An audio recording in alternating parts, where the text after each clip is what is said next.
आनंद लो प्रतिदिन जीवन का में आपका स्वागत है। हमारे साथ बने रहने के लिए धन्यवाद। मुझे यकीन है मेरे शब्द आपको प्रोत्साहित करेंगे। एक सवाल पूछूं आपसे, क्या आप ये नहीं सोच रहे आखिर मेरे जीवन में परमेश्वर क्या कर रहा है? इस पे गौर किया ही होगा आपने कभी। आप अकेले नहीं हैं, हम सभी कभी न कभी ये सोचते ही हैं। आज का समय अपने जीवन के ऐसे दौर को ही प्रभावित करने वाले उत्साहवर्धक शब्दों को दूंगी मैं। एक सवाल पूछती हूँ आपसे, अपने आध्यात्मिक विकास से कितने लोगों को थोड़ी बहुत निराशा होती है? कभी परमेश्वर जब बदल रहा होता है हमें, तब थोड़ी पीड़ा तो जरूर होती है ना? सच तो यह है कि कई बार काफी पीड़ा होती है, नहीं? फिर कई बार तो जब परमेश्वर हमें कार्यरत होता है, हमें यही समझ नहीं आता कि वो कर क्या रहा है। ये यूं लगता है, अरे क्या कर रहे हो आप? ऐसा इसलिए क्योंकि कई बार वो हमारे जीवन से कुछ ऐसी चीजों को बाहर कर देता है जिन्हें ले हम सोचते हैं ऐसा क्यों हो रहा है। हमारी राहों में ऐसे इंसानों को ले आता है कई बार वो, जिन्हें लेके हम सोचते हैं इनके साथ क्यों रहे हम।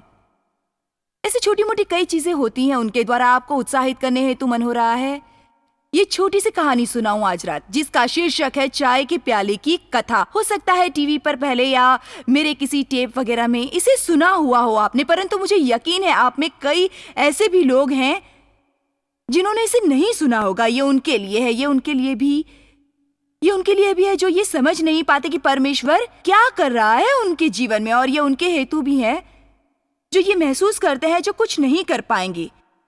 वो सचमुच नहीं जान पाते परमेश्वर क्या कर रहा है। तो कहानी यूं है, एक पुरानी वस्तुओं की दुकान पर एक जोड़ा पहुंचता है एक रोज। वहां एक बेहद खूबसूरत आकर्षक एक छोटा सा चाय का कप दिखाई देता है, एक ऊंचे स्थान पर रखा हुआ। बहुत पसंद आता है उन्हें।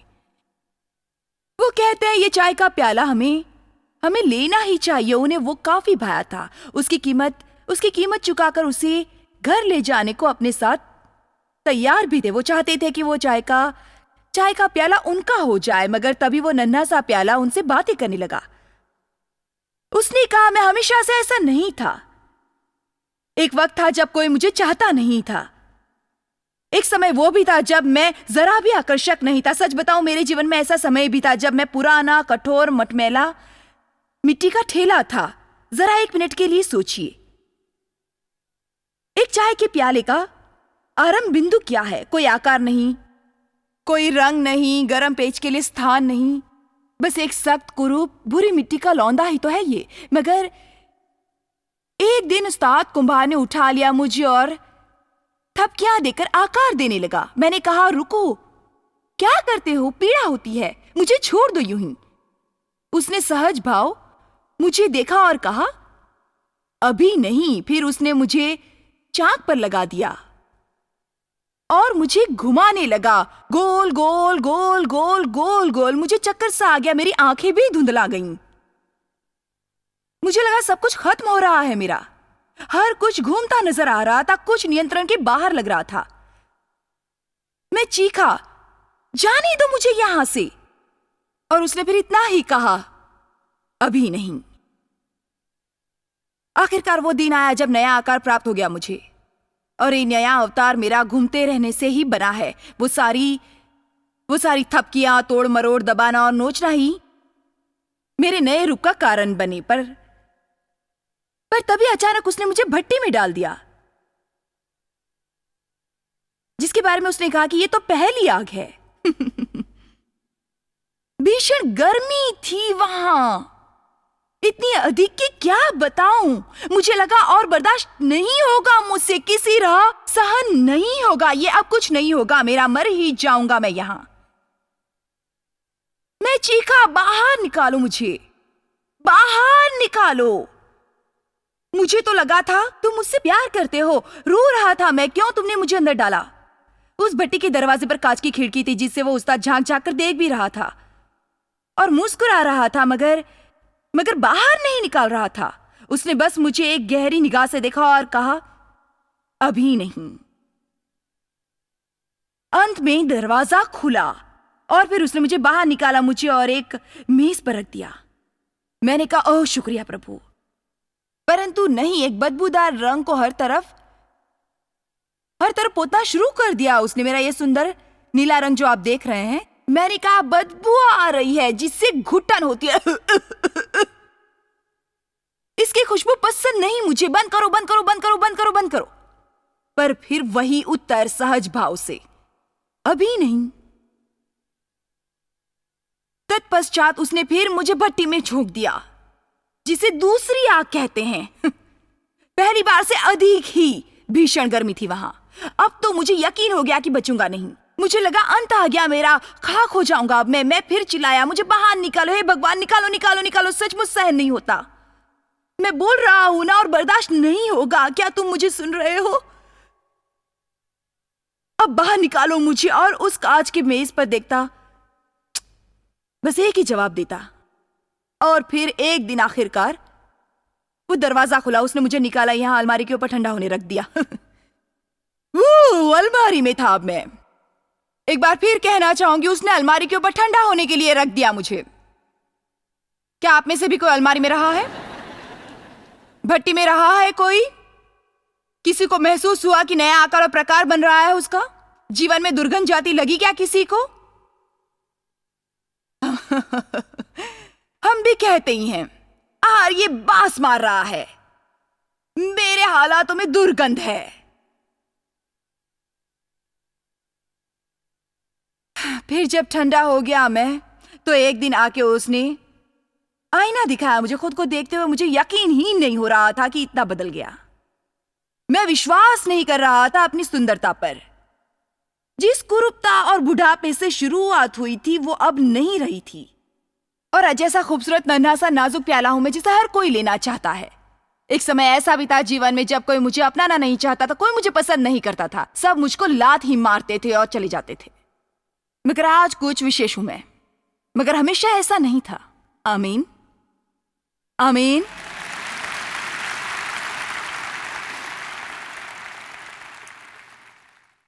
आज रात मैं आपको भी यही प्रोत्साहन देना चाह रही हूं कि आप भी कुछ से कुछ हो सकते हैं। सिर्फ करना यह है कि हिम्मत नहीं हारनी है, बाकी परमेश्वर करेगा।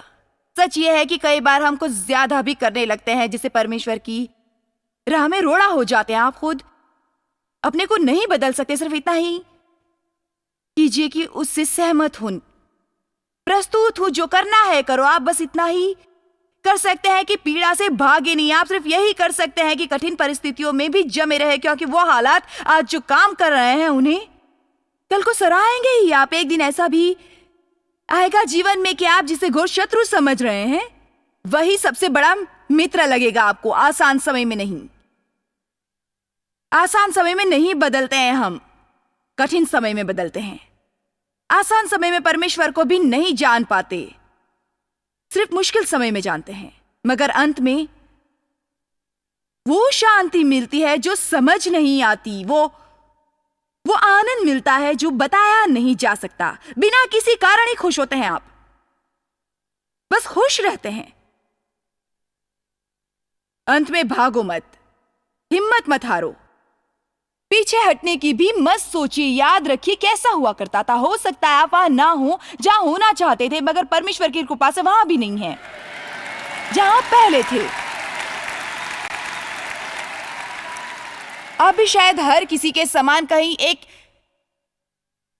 यात्रा पर ही है, मगर उन लोगों से अपनी तुलना करने में सावधानी बरतिए जो अपने से आगे दिखते हो आपको, क्योंकि ऐसा भी हो सकता है कल ये लोग भी यही थे जहां हैं आप अभी, और ऐसे भी दिन आएंगे जब आप वहीं होंगे जहां आप होना चाहते हैं, परंतु तो वहां से भी कोई आपको आगे नजर आएगा। अंत में किसी से तुलना करने की कोई आवश्यकता नहीं है। अपनी भक्ति का जीवन, अपनी बाइबल पाठन का नियम, अपना व्यक्तित्व, अपना रूप, अपने उपहार, अपने हुनर, किसी की भी तुलना मत कीजिए किसी से। दूसरों जैसा बनने में परमेश्वर आपकी मदद नहीं करता, किसी की भी मदद नहीं करता।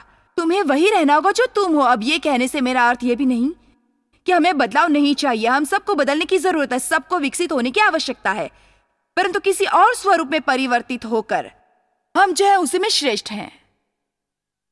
सबसे उत्तम स्वयं में रहकर ही ईश्वर मौलिक को ही सराहता है, नकलचियों को नहीं। आमीन। ईश्वर आपका उपयोग करेगा, दूसरों की मदद के लिए उपयोग करेगा। आपसे कईयों ने अतीत में चोटें खाई हैं और अब पीड़ा से मुक्ति भी प्राप्त कर रहे होंगे। अंत में परमेश्वर आपसे लोगों की सहायता करवाएगा। मैं फिर प्रोत्साहन देती हूँ, जहां कहीं भी आप हो वहां बने रहिए, हिम्मत मत हारिए। दिमाग में तय कर लीजिए, लगा ही रहूंगा मैं और उस अंत तक पहुंच कर ही रहूंगा। मैं आपको बताना चाहूंगी, जो कई महीनों से प्रार्थना को लेकर परमेश्वर मेरे मन में बार बार डाल रहा है, बहुत सहज बात यह है, मगर प्रार्थना की शक्ति को देखने में इससे वो मदद रही है जो पहले नहीं मिली कभी। परमेश्वर ने सहज रूप मुझसे कहा, तुम जब प्रार्थना करती हो तो मेरे कार्य करने को द्वार खोल देती हो। एक क्षण इस पर विचार किया। जब हम प्रार्थना करते हैं, परमेश्वर को कार्य करने के लिए द्वार खोल देते हैं। अगर प्रार्थना नहीं करते आप या कोई भी, तो परमेश्वर को कार्य करने का दरवाजा नहीं खुलता है। पिछले कई महीनों से मैंने अपनी प्रार्थना का जितना शीघ्र और बेहतर प्रतिफल पाया है, उतना शायद पहले कभी नहीं पाया था। परंतु मैं समझती हूं कि अब मैं पहले से कहीं अधिक चीजों के लिए भी प्रार्थना करने लग गई हूं, जिससे निराशा भी हो सकती है। और अब यह भी प्रयास रहता है कि मसलों को खुद निपटाऊं, ताकि झगड़ों में उतना समय खर्च करूं जो पहले नहीं करती थी। मैं मानती हूं कि विकास क्रमिक होता है। परमेश्वर के साथ चलते 30 बरस हो चुके हैं मुझे, और निसंदेह प्रार्थना भरा जीवन रहा है इस दौरान मेरा। लेकिन आज प्रार्थना करना ज्यादा आसान है मेरे लिए। हमें प्रार्थना हेतु अलग समय तो रखना ही चाहिए, मगर पूरे दिन भी इसे करते रहना चाहिए। परंतु प्रार्थना को इतना धार्मिक भी ना बनाए कि वो आपका कुछ भला ही न कर पाए। प्रार्थना को कार्य न बनाए, ना ही इतना धार्मिक कि जिससे आनंद ही ना आए आपको। प्रार्थना तो बस परमेश्वर के साथ संवाद भर है, उससे निकटता है। बस एक एहसास है कि आपके साथ कोई है जिसके लिए कुछ भी असंभव नहीं है। कभी भी ऐसा खामोश, गूंगा, आवाज रहित मुख वक्तव्य मत कीजिए कि मुझे समझ नहीं आता, मैं क्या करूं, जो भी आता था कर लिया, इसलिए बस प्रार्थना ही बची अब करने को। हम सबने ऐसा कुछ जरूर कहा होगा, क्या करूं समझ नहीं आता, अब तो बस प्रार्थना ही करना बाकी है। परंतु प्रार्थना हमारे बचाव का अंतिम रास्ता नहीं है, पर परिस्थिति में पहली चीज इसे ही होना चाहिए। आमीन।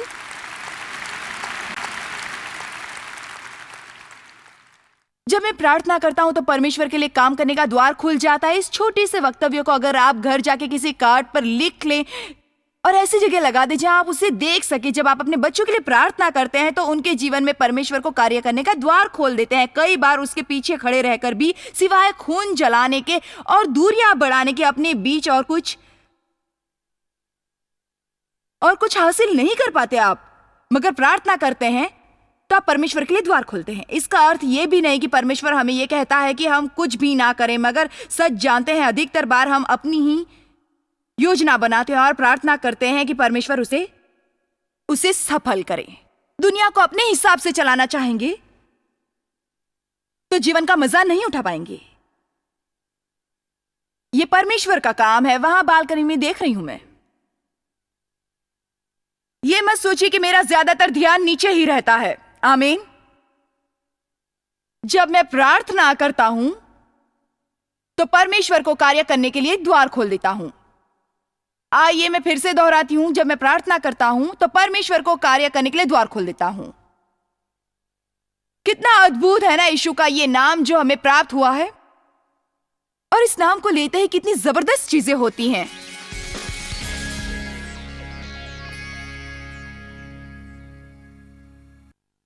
आपके साथ बांटने के लिए इस विषय पर कुछ और बातें भी हैं मेरे पास, जिससे आपको प्रोत्साहन मिलेगा। मगर पहले मैं आप सबों के लिए इस अवसर पर प्रार्थना करना चाहूंगी। मेरा मानना है कि सहमति में शक्ति है। अंत में मैं चाहूंगी कि हम सब आपकी वो स्थिति में हैं अभी उस पर सहमत हों। अगर आप खुद को अधीर, उलझा हुआ या निराश महसूस कर रहे हैं तो हम प्रार्थना करेंगे कि परमेश्वर की शांति आपको प्राप्त हो। तो आइए हम मिलकर प्रार्थना करते हैं।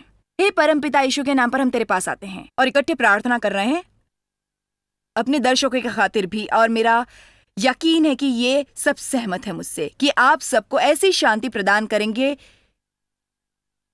जो समझ से परे हुए एक अत्यंत लंबी, सताई हुई मगर धीर आत्मा को वो देंगे, जिससे उन्हें पता चलेगा रत्ती भर भी शक के बिना कि जो आप करते हैं वो सही है। और जब करते हैं वो समय उचित होता है। मैं प्रार्थना करती हूँ कि वो जहाँ पे हैं और जिस राह में जा रहे हैं उसका आनंद उठाएं और ये समय उनके जीवन का व्यर्थ ना कहलाए जिसमें उलझन और निराशा हो। यीशु के नाम पर आमीन।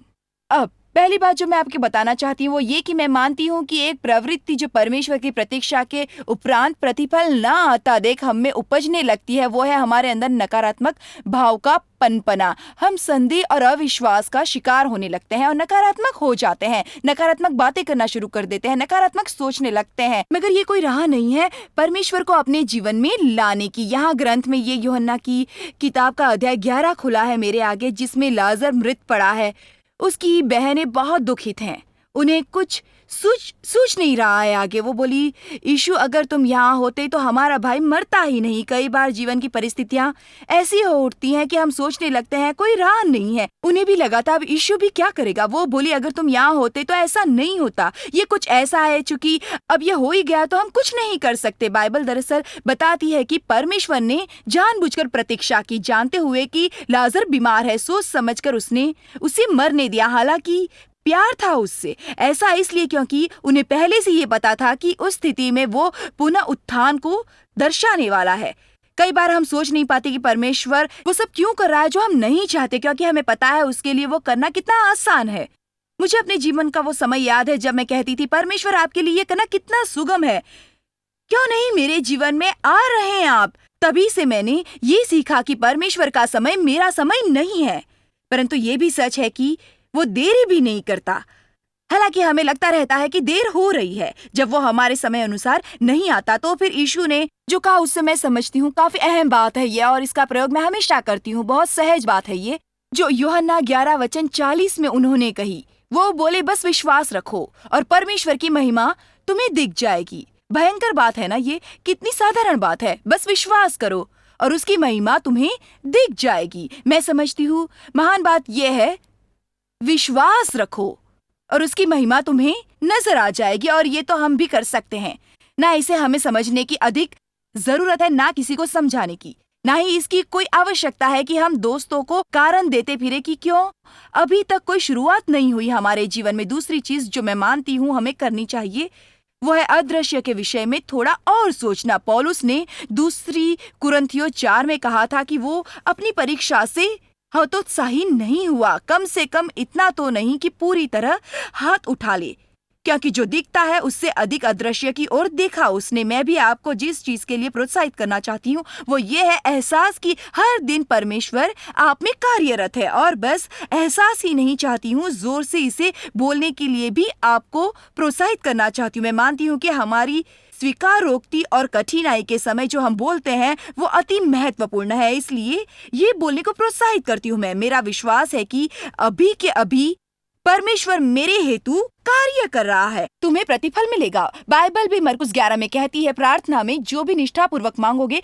वो तुम्हें प्राप्त होगा। अंत में सर्वप्रथम हमें आस्था में विश्वास करना है कि हमें उससे मिलेगा और फिर निष्ठापूर्वक एक बड़ा कदम उठाने की इच्छा दर्शाते स्वीकार करना है कि अदृश्य धरातल भी होता है, कहीं हम उसे देख नहीं सकते मगर वो जगत में है जरूर। वहाँ देवदूत भी है जो हमारे हित में कार्यरत हैं और दानवी ताकतें भी हैं जो परमेश्वर की हमारे जीवन में योजनाओं पर पानी फेरना चाहती हैं। अंत में हमें परमेश्वर से सहयोग करने की जरूरत है ताकि वो अपना काम कर सके। शत्रुओं को अपना मुख उधार देने से बचाइए खुद को।